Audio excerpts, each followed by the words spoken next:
तो बाबा कहते मीठे बच्चे योग बल से विकारों रूपी रावण पर विजय प्राप्त कर सच्चा सच्चा दशहरा मनाओ। हाँ, मतलब क्या हुआ देखो, बहुत गहरी बात है इन दो लाइनों में। जब हम काम क्रोध लोभ मोह अहंकार, यही है रावण। और 10 सिर है ना भाई, ईर्ष्या द्वेष ग्लानि निंदा चिंता दुख, 10 सिर बस नहीं है, वो 10 सिर के कई सारे जो है 20 फिर आँखें भी हैं ना। 10 सिर है तो फिर 20 आँखें हैं, है ना समझने की बात। हाँ, तो 10 ही 5 विकार बस नहीं है, 10 सिर भी विकार है और फिर 20 आँखें भी विकार है। तो सारे विकार कहाँ से प्रवेश कर रहे हैं? आँखों से। चमड़ी कहाँ से दिखाई दे रही है? आँखों से। तो बाबा हमेशा कहता है बच्चे आपको आँखों की संभाल करनी है, हमेशा कहता है बाबा। क्यों? क्योंकि रावण के 10 सिर हैं तो फिर 20 आँखें भी हैं ना भाई। हाँ, तो बड़ी समझने की बात है। तो जब हम रावण पर विजय प्राप्त करते हैं तभी हम सच्चा सच्चा दशहरा मना सकते हैं। रामायण और महाभारत का आपस में क्या कनेक्शन है? दशहरा किस बात को सिद्ध करता है भाई? दशहरा होना माना रावण खत्म होना। अब बारीक बात समझना, दशहरा होना माना रावण खत्म होना, मतलब पंच सूक्ष्म इंद्रियां है ना, सूक्ष्म इंद्रियां अपने वश में कर लिया आपने, और पंच स्थूल इंद्रियां अपने वश में कर ली। हाँ, है कि नहीं भाई? जीत हासिल हो गई आपको। तो दशहरा मनाना मतलब जब आपने अपनी 5 सूक्ष्म कर्म इंद्रियों पर विजय पाई और 5 स्थूल कर्म इंद्रियों को अपने वश में किया। हाँ, तब जो है क्या हुआ? रावण खत्म हुआ, तब अंदर के विकार खत्म हुए और सीताओं को छुटकारा मिला। सीताओं को छुटकारा मिला माना जितनी भी मनुष्य आत्माओं की बुद्धि है जो फंसी हुई है, उलझी हुई है देह के जाल में, दौलत के जाल में, है ना भाई, तो वो माने जो डूबन में फंसे हैं कहते हैं बाबा ना, छुटकारा मिला। लेकिन दशहरा मनाने से तो रावण से छुटकारा मिलता नहीं। जब महाभारत होती है तब सब सीताओं को छुटकारा मिल जाता है। महाभारत लड़ाई से रावण राज्य खत्म होता है। तो रामायण महाभारत और गीता का आपस में बहुत गहरा कनेक्शन है। हाँ, कल जो क्लास हुई थी उसमें पूरी यही बात कही थी कि भाई इसका हमारे जीवन से बहुत गहरा कनेक्शन है, लेकिन कोई समझे तब है भाई। अब यहाँ पर महाभारत होती है तब सब सीताओं को छुटकारा मिलता है। इसका मतलब क्या हुआ? जब हम बेहद की सेवा करते हैं, अपने हद से उठ जाते हैं, अपनी शानो शौकत से भी। हाँ, नहीं तो भाई हम शानो शौकत में लगे हैं, अपने स्वभाव संस्कार में ही फंसे हैं। नहीं, मेरे को तो ये पसंद है भाई, मेरे को तो वो पसंद है भाई, है तो ये भी तो युद्ध चल रही है। अब आपके पसंद की चीज़ आपको नहीं मिली तो आपकी अंदर की युद्ध चल रही है ना भाई। जब ये युद्ध पूरा हो, महाभारत युद्ध पूरा हो, तभी भी तो सीता फंसी हुई है ना भाई। ज्ञान में आने के बाद भी, सब कुछ समझने के बाद भी बहुत लोग अपनी इच्छा और अपेक्षाओं के जाल में फंसे रहते हैं। वो अपेक्षा करते रहते हैं, अरे फलाना भाई ठीक से मुरली नहीं सुनाता है, तो फलानी बहन जी ठीक नहीं है, तो ऐसा होना चाहिए, तो वैसा होना चाहिए। वो अपेक्षा ही में लगा है, वो खुद कुछ नहीं कर पा रहा है। तो वो उस युद्ध से जब छुटकारा मिले तो तब भी तो बुद्धि फंसी है ना, बुद्धि फंसी है ना भाई। मैंने पंच कर्मेंद्रियों पर जीत हासिल कर ली, पंच सूक्ष्म इंद्रियों पर जीत हासिल कर ली, दशहरा मना लिया, लेकिन फिर भी रावण के चंगुल से सीता छूटी है क्या? नहीं। महाभारत युद्ध जब पूरा हो, है ना, युद्ध तो अंदर चली रही है, बहुत गहरी बात है ना। आज फिर वही गीत बजा है, महफिल में जल उठी शमा, परवाने के लिए भाई, है ना। ओम शांति। बाप फरमाते हैं कि तुम हो ब्राह्मण संप्रदाय, तुमको अभी देवी संप्रदाय नहीं कह सकते, तुम अब हो ब्राह्मण संप्रदाय, पीछे देवी संप्रदाय बनने वाले हो। यह जो रामायण है, आज जैसे दशहरा पर जो है बाबा ने कहा, आज जैसे इनका रामायण पूरा होने वाला है, परंतु पूरा होता नहीं। अगर रावण मरता है तो रामायण की कथा पूरी होनी चाहिए। रावण मर गया तो रामायण की कथा पूरी होनी चाहिए, परंतु होती नहीं है। छुटकारा होता है महाभारत में, जब वो युद्ध पूरा हो। हाँ, बहुत गहरी बात। अब यह भी समझने की बातें हैं, बाबा कह रहा है। अब आप बाबा से जो है आंतरिक मिलन, मानसिक मिलन, बौद्धिक मिलन जब सूक्ष्म में योग करेंगे, कहते हैं बैठो चिंतन करो। योग भी कैसे करना है? इस मुरली के ऊपर योग करना है। इसलिए सिस्टम बना हुआ है बाबा के घर में, मुरली क्लास करने के बाद फिर 1 घंटा बाबा के कमरे में जाके योग करना। तो योग कैसा करना? इस मुरली पर विचार सागर मंथन करना। इसलिए बाबा ये भी समझने की बात है, रामायण क्या है और महाभारत क्या है। दुनिया तो इन बातों को जानती नहीं है कि नहीं? रामायण और महाभारत दोनों का कनेक्शन है। महाभारत लड़ाई से रावण राज्य खत्म होता है, फिर यह दशहरा आदि मनाने का ही नहीं है। रावण राज्य खत्म हो जाएगा, है तो वो स्थूल लड़ाई भी है और सूक्ष्म लड़ाई भी है, दोनों लड़ाई की बात है। तो जब आप अपने अंदर की सूक्ष्म लड़ाई से जीत हासिल करोगे, तब आपको वो स्थूल लड़ाई सहन होगी, है।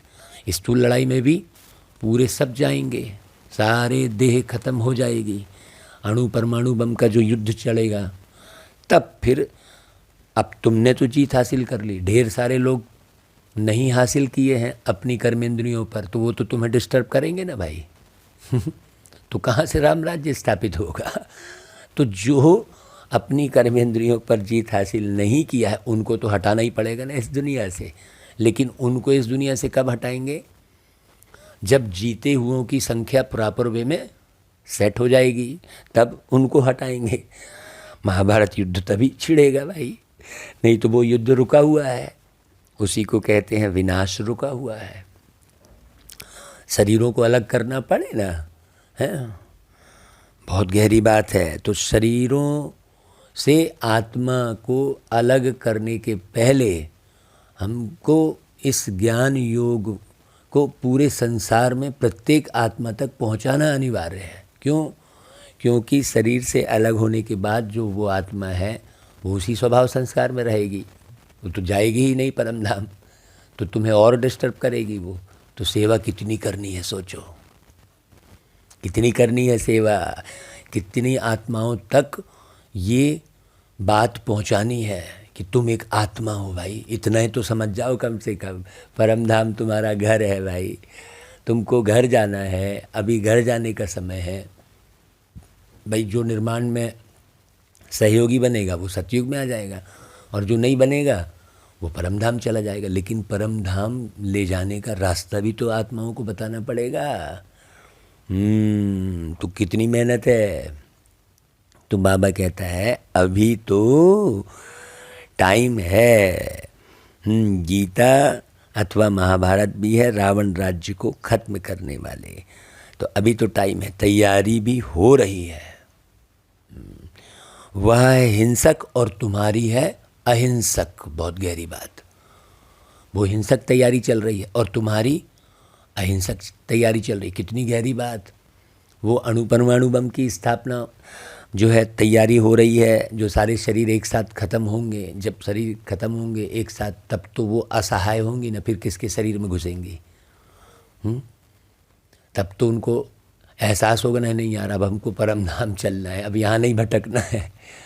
तो वो हिंसक लड़ाई की भी तैयारी है। और तुम अहिंसक, तुम काम कटारी नहीं चला रहे हो, तुम देह की दृष्टि नहीं रख रहे हो, वो अहिंसक है। हाँ, तो तुम्हारी है गीता, तुम गीता का ज्ञान सुनते हो। उससे क्या होने का है भाई? रावण राज्य खलास होने का है।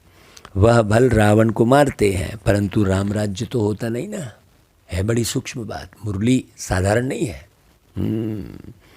अब रामायण और महाभारत है ना, तो महाभारत है रावण को खलास करने के लिए।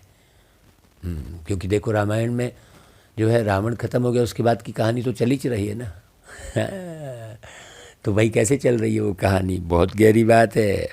ऐसे नहीं कि सिर्फ रावण को मारने से रावण राज्य खत्म हो जाता है, मतलब तुमने अपने विषय विकारों को मार लिया तो रावण राज्य खत्म हो गया, ऐसा नहीं है। उसके लिए तो संगम चाहिए। अब संगम है। अब तुम तैयारी कर रहे हो रावण पर विजय पाने की। इसमें ज्ञान के अस्त्र शस्त्र चाहिए, वह नहीं। वो वाले अस्त्र शस्त्र तुमको नहीं चाहिए, है ना। तुमको कौन से अस्त्र शस्त्र चाहिए? ज्ञान के। तो तुम नहीं शरीर छोड़ोगे। तुम रावण पर जो जीत हासिल कर लिए हो, लेकिन पूरी तरह से ख़त्म तो पूरी दुनिया से रावण कब ख़त्म हो गया? तुमने अपने रावण को ख़त्म कर लिया। वो महाभारत लड़ाई से होगा। बहुत गहरी बात है। महाभारत मतलब पूरे भारत में ये स्थिति पैदा होगी। जनसंख्या उतनी ही बनी रहेगी, लोग विघ्न डालने वाले ही बने रहेंगे, तो तुम्हारा निर्माण कहाँ से होगा? तो जैसे दिखाते हैं कि राम और रावण की युद्ध हुई, यह शास्त्र सब है भक्ति मार्ग के। अभी तुम रावण राज्य पर विजय पाते हो योग बल से। यह हो गई गुप्त बात। एक रावण पर जीत हासिल करने वाली बात नहीं है, है ना भाई। 5 विकारों रूपी रावण पर तुम्हारी विजय होती है। किससे? गीता के माध्यम से, गीता के ज्ञान से, है ना भाई। गीता का मुख्य ज्ञान क्या है? तुम एक आत्मा हो। आत्मा ना जलती है, ना कटती है, ना मरती है। जब इस बात को गहरे से समझते हो तो भय खत्म होता है। जब ये भय खत्म होता है, भय भी बहुत बड़ा है, विकार है। और वो भय कहाँ से उत्पन्न होता है? देह के भान से। तो बाबा तुमको गीता सुना रहे हैं, भागवत तो है नहीं। भागवत में दिखाते हैं कृष्ण चरित्र। कृष्ण के चरित्र तो कुछ है ही नहीं। वो तो सतयुग में जन्म लिया है बस, उसके और कौन से चरित्र है भाई? बच्चा है वो तो, बच्चे का क्या चरित्र? वो भी सतयुग के बच्चे का है कि नहीं भाई। जब से रावण राज्य शुरू हुआ है तब से भक्ति मार्ग शुरू हुआ। तो तुम जानते हो जब विनाश होगा, महाभारी लड़ाई लगेगी, उनसे ही रावण राज्य खत्म हो जाएगा। बिना विनाश हुए रावण राज्य खत्म नहीं होगा। बहुत गहरी बात है। है कि नहीं भाई। फिर शिव पुराण में कुछ भी नहीं है। तो तुम गीता सुनकर राज्य पाते हो और लड़ाई लगती है सफाई के लिए। बाकी भागवत में चरित्र आदि जो भी हैं सब ऐसा ही है। इन सब की ज़रूरत ही नहीं है, लेकिन लोग बस उसी के पीछे पड़े हैं, तो उसका माध्यम लेके सुनाना पड़ता है भाई। शिवपुराण में भी कुछ नहीं है, नहीं तो गीता का नाम होना चाहिए शिवपुराण। शिव बाबा बैठ ज्ञान देते हैं, सबसे ऊंची है गीता। गीता सब शास्त्रों से छोटी है, सिंपल सा ज्ञान है बस। एक छोटी सी डिब्बी मैंने लोग उसकी छोटी सी बना के ताबीज के रूप में पहन लेते हैं। तो और सबसे ऊंची है गीता भाई। बाकी तो मनुष्यों ने जीवन कहानी भी बहुत बड़ी बड़ी बनाई है, ढेर सारी कहानियाँ हैं, सार उठाओ ना भाई उसमें से। नेहरू ने शरीर छोड़ा, उनके कितने बड़े वॉल्यूम बनाते हैं बिना मतलब का। यह गीता शिव बाबा के वॉल्यूम्स की कितनी बड़ी होनी चाहिए वास्तव में, परंतु गीता कितनी छोटी है, क्योंकि बाप सुनाते ही एक बात है क्या, कि मुझे याद करो तो विकर्म विनाश होंगे, और चक्र को समझो, इतनी सी तो बात है। बस इसलिए गीता छोटी बना दी है। यह ज्ञान है कंठ करने का। तुमको मालूम है गीता का लॉकेट बनाते हैं, उसमें छोटे अक्षर होते हैं। अब बाबा भी तुम्हारे गले में लॉकेट पहनाते हैं, त्रिमूर्ति और राजाई का। बाबा कहते हैं गीता है 2 अक्षर, अल्फ और बे। यह है गुप्त मंत्र का लॉकेट, मन मना भाव। मुझे याद करो तो विकर्म विनाश होंगे। समझो अच्छे से बाबा को और याद करो बाबा को। बाबा का शुक्रिया निकलते रहना चाहिए हमेशा। देखो बाबा कैसे बारीक बारीक समझा रहे हैं। तो तुम्हारा काम है योग बल से विजय पाना, फिर तुम्हारे लिए सफाई भी चाहिए। बाप समझाते हैं कि तुम्हारे योग बल से ही रावण राज्य का विनाश होना है। रावण राज्य कब शुरू हुआ है यह भी जानते नहीं। यह ज्ञान बड़ा सहज है, सेकंड की बात है ना। 84 जन्मों की सीढ़ी में भी इतने इतने जन्म लिए हैं, कितना सहज है।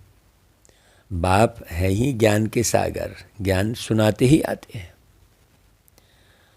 तुम सब मुरली के कागज इकट्ठे करो तो ढेर हो जाए, है कि नहीं भाई? भाई रोज उसी टॉपिक को लेकर रोज एक नई बात निकलती है ना भाई। बहुत गहरी बात है, लेकिन टॉपिक तो वो वाली लेनी पड़े ना, मंथन करनी पड़े ना भाई। तो तुम्हारे सिर पर पापों का बोझा बहुत है। बाप इसलिए डिटेल में समझाते हैं। बाकी नटसेल में तो कहते हैं अलफ को याद करो बस, बाकी डिटेल में समझने की भी तो ज़रूरत है ना। बाकी टाइम किस में लगाते हैं? पापों की बोझा को ख़त्म करने में टाइम लगता है। वह याद से ही उतरना है। आप याद में नहीं रहोगे तो आपका बोझा उतरेगा नहीं। इसमें मेहनत लगती है। घड़ी घड़ी तुम भूल जाते हो। तुम बाबा को याद करते रहो तो कभी विघ्न नहीं पड़ेंगे। देह अभिमानी बनने से विघ्न पड़ते हैं। देही अभिमानी बनते हो अंत में, फिर आधा कल्प कुछ विघ्न नहीं पड़ेगा। सतयुग त्रेता में कोई विघ्न नहीं पड़ेगा। अभी तो विघ्न पड़ेगा भाई, तुमको सारे विघ्न सहन करने पड़ेंगे। विघ्नों का तुम्हारे ऊपर प्रभाव नहीं पड़े। तो देही अभिमानी कब रहते हो? सतयुग में। अभी तो देही अभिमानी रहते नहीं हो। या कितनी गोही बातें हैं समझने की। अभी तुम सोचो कि अरे हम बाबा के बन गए अब विघ्न ना पड़े, तो ऐसा तो हो नहीं सकता। क्योंकि पुराने संस्कार, पुरानी जो बीती हुई ज़िंदगी, इसी जीवन की ढेर याद आती रहती है। आती है कि नहीं आती भाई? हम ऐसे थे, वैसे थे, हमारे काका ऐसे, हमारे चाचा ऐसे, यही चलता है कि नहीं चलता है? सोचो। तो गोही बात समझने की है। शुरू से लेकर कितना सुनाते आए हैं, फिर भी कहते हैं सिर्फ अल्फ बे को याद करो बस। झाड़ का है विस्तार, बीज तो छोटे से छोटा होता है। बाकी झाड़ को भी समझना पड़ेगा भाई, समझना पड़े। बाकी रहना तो बीज रूप में है ना, तब तो आप झाड़ का निर्माण कर पाओगे सही ढंग से। अब बीज ही नहीं रह गया है तो कहाँ से झाड़ बनेगा? नया झाड़ बनाना तो हमको नया झाड़ है ना भाई। तो हमें अपने आप को किस रूप में रखना? बीज रूप स्थिति में। समझ पूरे झाड़ की है, लेकिन बीज की अवस्था कैसी हो? पूरी गुप्त हो। जब क्योंकि बीज हमेशा गुप्त रहता है, माने अपना शो ना हो। हाँ, कि मैं ही अच्छा, मैं ही अच्छा है, मैं बहुत बढ़िया कर रहा हूँ, तो ये क्या हो गया, ये शो हो गया। फलाना ठीक नहीं कर रहा है, ढिकाना ठीक नहीं कर रहा है, ये हम कर रहे हैं, तो ये शो हो गया। तो बीज तो छोटे से छोटा होता है, झाड़ कितना बड़ा निकलता है। बाबा की जो मुरली चली है वो बाबा ने दशहरे के दिन चलाई होगी, तो इसलिए बाबा कह रहे हैं आज दशहरा है ना। अब बाबा समझाते हैं रामायण का महाभारत से क्या संबंध है। रामायण तो भक्ति मार्ग की है, आधा कल्प से चली आती है, गोया अब रावण राज्य चल रहा है। फिर महाभारत आएगा तो रावण राज्य खत्म हो, राम राज्य शुरू हो जाएगा। है बड़ी गूढ़ी बात ये। रामायण और महाभारत में क्या फ़र्क है? राम राज्य की स्थापना और रावण राज्य का विनाश होने का है। गीता सुनकर तुम विश्व का मालिक बनने लायक बनते हो। गीता और महाभारत भी है अभी के लिए, रावण राज्य खत्म होने के लिए। बाकी उन्होंने जो लड़ाई दिखाई है वह रॉन्ग है, ऐसी कोई लड़ाई होती नहीं। लड़ाई है 5 विकारों पर जीत पाने की। मुरली को फिर से रिपीट सुनना तो आपको फिर से समझ में आएगा कि महाभारत क्या है। तुमको बाप गीता के 2 अक्षर सुनाते हैं, मन मना भव, मध्याजी भव। तो महाभारत 2 प्रकार की है, एक सूक्ष्म महाभारत है और एक स्थूल महाभारत है। दोनों जब लड़ाई पूरी होगी तब रावण राज्य सदा के लिए समाप्त होगा। अब कोई ऐसा भाई है ना भाई, स्थापना तो यहीं से शुरू होगी ना।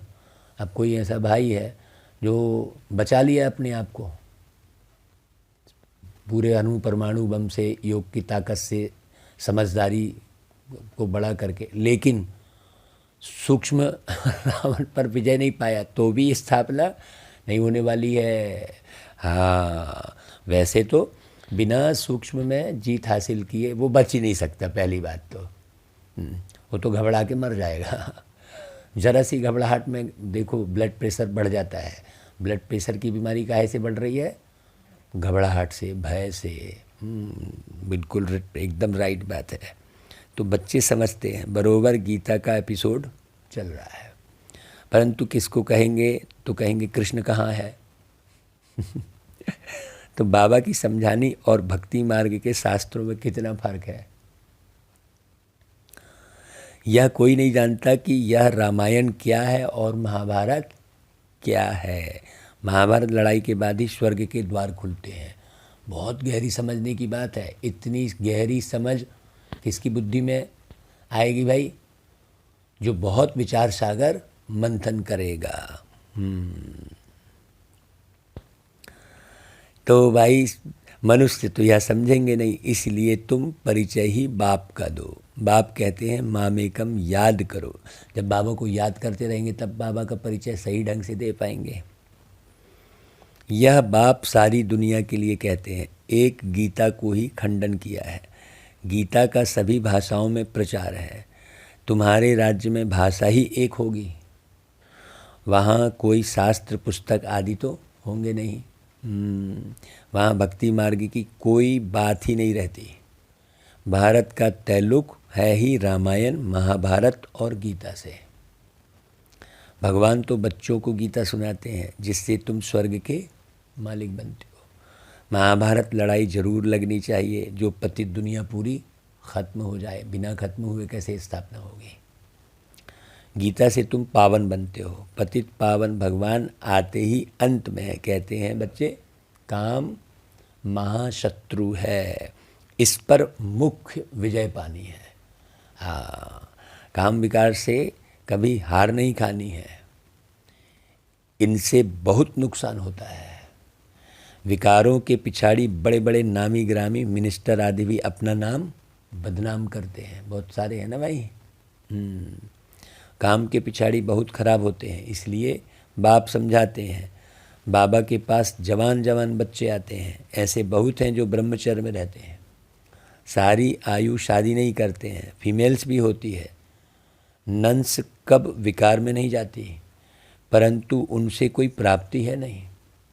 यहाँ तो बात है पवित्र बन जन्म जन्मांतर स्वर्ग के मालिक बनने की। केवल पवित्र बस रहने से, ब्रह्मचर्य व्रत का पालन बस करने से थोड़ी जो है प्राप्ति हो जाएगी कि नहीं हमने अब तो ब्रह्मचर्य व्रत पालन कर लिया, अब हम कुछ नहीं सुनेंगे तो भी सब चलेगा। नहीं भाई, ब्रह्मा इस पूरे ब्रह्मांड की नॉलेज भी चाहिए ना, और उस नॉलेज के अनुसार जीवन का निर्माण चाहिए। तो ऐसे ब्रह्मचर्य व्रत तो बहुत लोग पालन करते हैं। अब तुम ब्रह्मचर्य व्रत का पालन कर रहे हो और तुम्हारी बुद्धि सारी वस्तु व्यक्ति वैभव में ही लटकी हुई है, तो वो भी तो अपवित्रता हुई, अपनी शानो शौकत में लटकी हुई है, अपने शौक पूरा करने में लगे हैं। मेरे को तो ये चाहिए, अब हम छोड़ो, ऐसे है। बाबा कहते हैं देखो, जन्म जन्मांतर के पापों का बोझा सिर पर है, वह जब कटे तब स्वर्ग में चले। यहाँ मनुष्य पाप करते रहते हैं। अब ब्रह्मचर्य व्रत का पालन कर रहे लेकिन झूठ बोल रहे हैं। ब्रह्मचारी है लेकिन झूठ के ऊपर झूठ बोले जा रहा है, तो उसको थोड़ी कोई मिलेगा भाई कुछ। तो यहाँ तो सत्यता के साथ पवित्रता, ईमानदारी सब कुछ चाहिए ना। बहुत गहरी बात है। हर प्रकार की ईमानदारी चाहिए, केवल पैसे की ईमानदारी बस से थोड़ी काम चलेगा। दृष्टि की ईमानदारी चाहिए, सुनने में ईमानदारी चाहिए। अब तुम निंदाचारी ही सुनते बैठे हो बड़े लगन से हैं, तो वो तुम क्या कर रहे हो? अपने आप से ही बेईमानी कर रहे हो। वो निंदाचारी की बातें तुम्हारी आत्मा में भरती चली जा रही है? तो तुमको मेमोरी में बाबा थोड़ी याद रहेगा, हैं? वो तो हर एक के स्वभाव संस्कार ही तुमको याद रहेंगे। तो ईमानदारी सिर्फ पैसे की नहीं है, ईमानदारी हर प्रकार की है कि नहीं भाई? ईश्वर की मानेंगे, हाँ, तब तुम पूरी जवाबदारी निभा पाएंगे। हाँ, ईश्वर की मानना, एक एक बात। तो जन्म जन्मांतर के पापों का बोझा ऐसे थोड़ी कट जाएगा। यहाँ मनुष्य पाप करते रहते हैं, करके एक जन्म कोई सन्यासी बनते हैं, तो जन्म तो विकार से लेते हैं ना भाई। रावण राज्य में विकार बगैर जन्म होता नहीं। पूछते हैं वहाँ जन्म कैसे होगा? योग बल किसको कहा जाता है? यह पूछने की दरकार ही नहीं है ही संपूर्ण निर्विकारी दुनिया। रावण राज्य ही नहीं तो प्रश्न उठ नहीं सकता। सब साक्षात्कार होंगे। जब बूढ़े होते हैं तो यह साक्षात्कार होता है कि जाकर बच्चा बनूंगा, माता के गर्भ में जाऊंगा। यह नहीं मालूम रहता कि फलाने घर जाऊंगा। सिर्फ अब छोटा बच्चा बनना है। मोर और डेल का मिसाल है। आँखों के आंसू से गर्भ होता है। पपीते के झाड़ में भी एक मेल एक फीमेल का झाड़ होता है। एक दो के बाजू में होने से फल देते हैं। यह भी वंडर है भाई। जब जड़ चीज़ों में भी ऐसा है तो चैतन्य में, सतयुग में क्या नहीं हो सकता है? यह सब डिटेल आगे चलकर समझ में आ जाएगा। मुख्य बात है तुम बाबा को याद करके पहले वर्षा तो ले लो भाई। बाकी तो फिर सब बढ़िया होने वाला है। फिर वहाँ की रस्म जो होगी सो देखेंगे।